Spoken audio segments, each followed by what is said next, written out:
Hey everyone, thanks for tuning in. Today, I'm going to be taking a look at this guy, the Stormtrooper Squad Leader 6-scale figure by Hot Toys from The Mandalorian.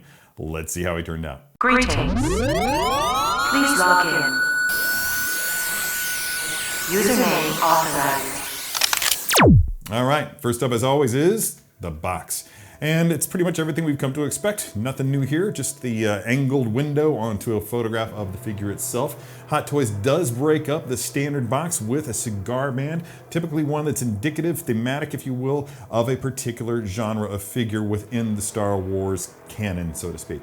In this case, with the Mandalorian, we've come to expect a sort of golden, warm-toned color palette on that cigar band, which will give us an opportunity to look at a few other photos of the figure on the box itself. In this case, we've got a really sweet secondary photo of the Stormtrooper Squad Leader wielding that E-22 double-barreled blaster that everybody went so crazy about when we first saw it with the Shore Troopers in Rogue One. Rotate around to the side, you've got that nice, cool font indicating what figure that it is. I don't know what font that is off the top of my head, but it looks very Imperial-esque, kind of like a Roman font that you'd see like chiseled into the wall of some ancient white building. Coming around the back, as we've come to expect, also is the typical legalese, whodunits, whatnots. On this side, we also have another photo of the Stormtrooper with that E-22 double-barrel blaster. But enough talk about this box. I'm kind of curious to see what everything looks on the inside, so let's get to it. Okay, first up I want to show you guys the interior art on this sleeve that they always include that adds, I don't know if it adds just a certain level of protection or it's just more for aesthetic effect. Either way, it's perfectly functional, serviceable for our needs here. And my needs personally are just inspiration. And you can see that this is a really solid pose and a really solid photograph of the figure in, I'm guessing it's in a photoshopped environment. Yeah, that's definitely Simi Valley back there. So, and I know that Hot Toys didn't fly all the way to California to get a photograph. But yeah, looks great, identifies the trooper, identifies the franchise. As a 1/6 scale figure. Love that pose. Everything about it is spot on from a 6 scale photography perspective. But enough of that. Time for the reveal, and there it is. Now, obviously, I had this open and I took all the plastic off of the figure and everything. And I even took out the little guys. There's actually a couple of them. They've got them around here somewhere. But the little extra wrist pegs. But look at this, it looks phenomenal. There's great weathering going on with the figure. It's very subtle. Just if you get up close to the camera here, maybe you can tell. But there's a couple little elements I noticed. The first thing that I noticed was when I saw this little, what looks like a crack here, and I hope that it's showing up on the in the light. It might be blown out. That's just how fine these bits of weathering are. These little scratches on the armor. Probably some of the finest line work I've seen done so far on Stormtrooper armor. It's really beautiful to look at. This looked, when I first saw it, I legitimately thought that it was damage to the paint or to the helmet, a crack in the helmet. That's how realistic it looks. But it turns out that it actually was visible on the prototype images. So yeah, definitely a thing that was supposed to be. Coming around to the back, really minimalistic. This guy has not seen a lot of combat, or he's not going to see much more, spoiler alert, or he's really taking great care of his armor. Yeah, it's hard to say which. There's a little bit of lint there, probably could have done without. But yeah, great looking figure overall. Onto the accessories, you'll see that we have this is the E-22 double-barrel blaster rifle. It's a really sweet design. You can see that it incorporates elements of the E-11, that being based on the Sterling submachine gun from World War II times. Really cool idea. I liked it a lot when I first saw it on a Shore Trooper figure, and I think that I'm not alone in that. Oop, upside down. Speaking of E-11s, there is, just gonna hold these things up side by side so that those who may not be in the know can see. But yeah, you can see that here and here, they share the same elements. It's very much based on the same gun, much as the Clone Trooper blasters were based on the same gun. But yeah, it's pretty much functional. I think that this pops down, but I'm not going to do it because I don't like playing with fate, ladies and gentlemen. Great looking. Yeah, the lines on it, the details are really sharp. Very subtle weathering on it, just right in the places that you would expect on the edges there where they might actually be bumping up into things more often than not. So yeah, looks really good. This grenade pack, which was originally meant to be designed to be a lightsaber holder on the original Stormtrooper, but now is revealed to be a grenade. Magnetic. pops onto the back of the figure just like that. I think I got the side right even, so yeah. Cool. Variety of hands. You can see we got fists, we've got trigger hands, we've got relaxed hands already on the figure. There is a gesturing hand, which I'll probably implement. Yeah, where'd that come from? There's a gesturing hand here that I will probably implement in my posing, and at some point, because that's just, he's a Stormtrooper commander. He's a squad leader. He's supposed to be gesturing and sending commands. You can see the base is the sand base with the 2 feet print that we've come to expect more often than not from Hot Toys.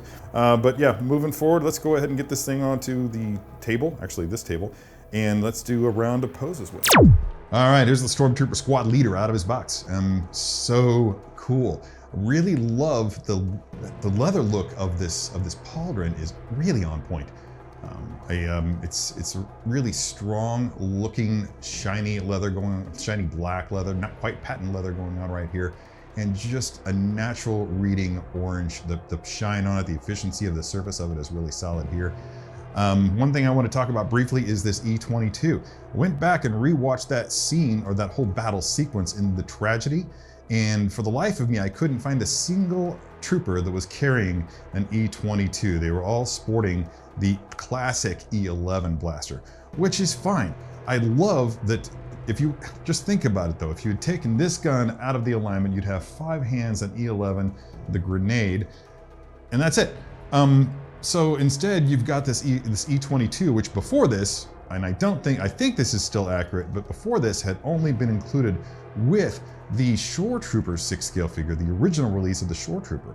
So now you've got this, and this is a gun that really features pretty prominently in the Mandalorian and other bits. I'm thinking of that scene where the Mandalorian and the rest of the several Mandalorians hijacked an Imperial light cruiser. Those guns showed up in the armaments. This is a great way to add this gun to your collection if you missed out on that Shore Trooper, or if you had no designs on buying a Shore Trooper. So I'm really excited to see that included. The fact that Hot Toys actually decided to put that into the box, despite the fact that they didn't need to, kind of shows a lot to their commitment to 6-scale figure collecting as a whole. But this is a posing session, so let's get to posing on it, shall we? Let's see. I'm going to start, since this is so light, I'm going to start with a stoic pose. Hashtag stoic pose. And I'm just going to have him holding, since I've got it, I might as well use it. I'm just going to have him standing there looking cool, holding the E22, just because, frankly, I want to have the opportunity to play with the E22 since I've got it. And I'll do a few things with this gun in photography probably down the line as well.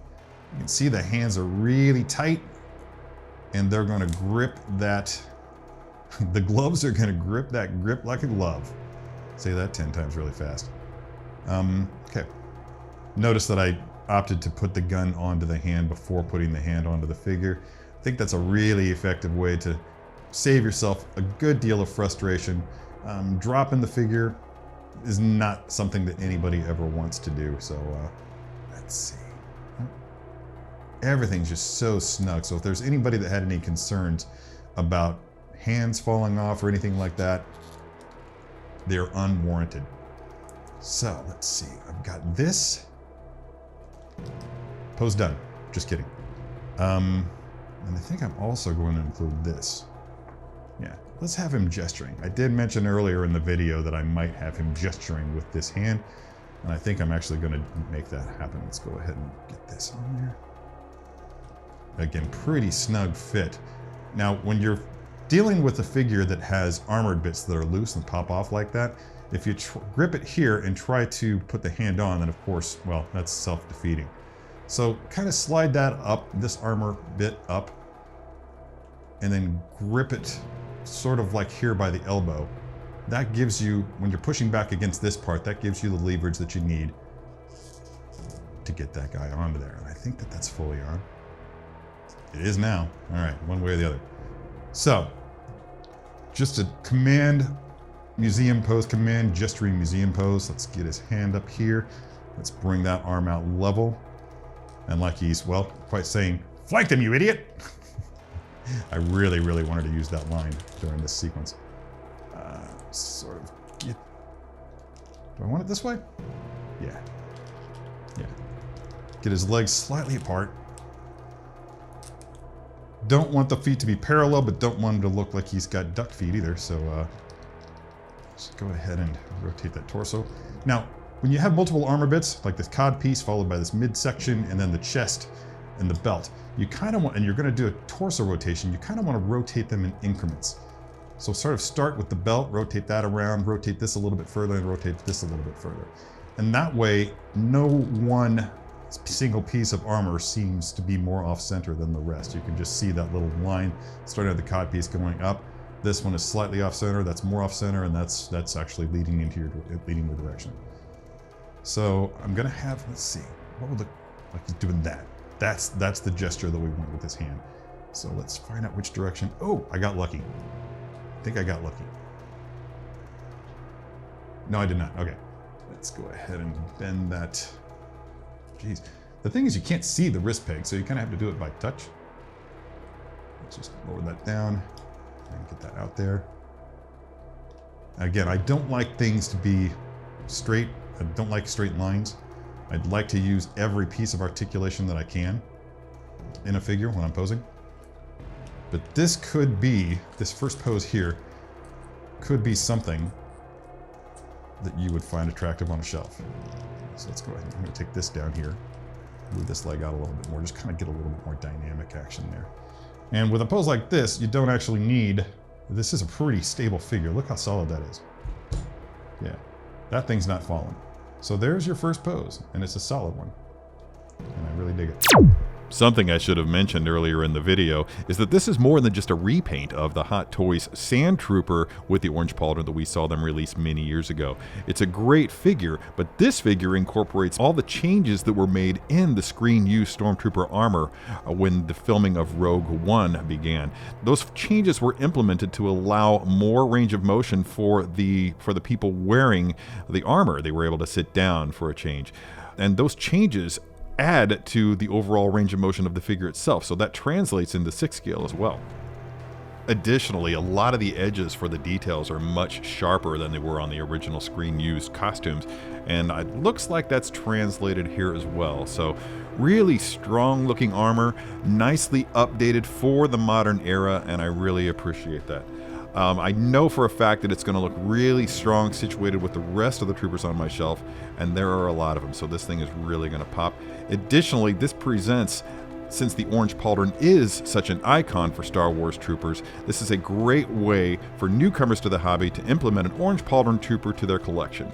And that's about it. Let me know what you think of the figure in the comments below, and until next time, be good to your plastic. Hey, look at you, made it to the end and everything. If you like what you saw, be sure to subscribe, and if you're really hardcore, ring that notification bell so you can be notified every time a new video is posted. Again, thanks for watching, and we'll see you next time.